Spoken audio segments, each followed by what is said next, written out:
company working as an intern. Today I'll be talking about dissolution of a partner firm.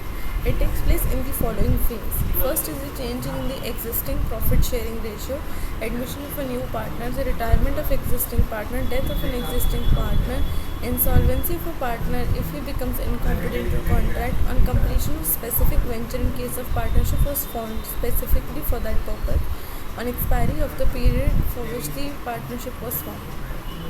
According to Section 39 of Indian Partnership Act, the dissolution of the firm among all the partners is the dissolution. It makes the firm non-existent in the organization. After this, the firm cannot enter into any transaction with anybody and can only sell the assets to release the amount and pay the liabilities.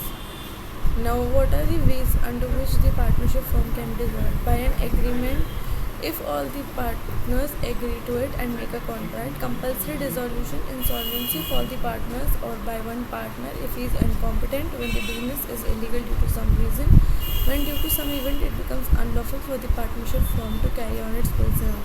For example, a firm has a partner who is of another country and India declares a war against that country, then it becomes unlawful. When certain contingencies happen, the dissolution of the firm takes place. If the firm is formed for a fixed term, it carry out a specific venture. Dissolution by notice, dissolution by court.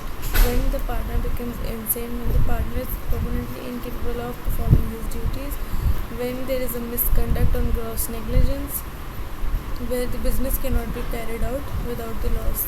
Now, how will we settle the accounts? The firm will pay for the losses including deficiency of the capital, firstly out of profits and secondly out of the partner's capital, and shall apply its asset into any contribution which is required in the specified sharing ratio.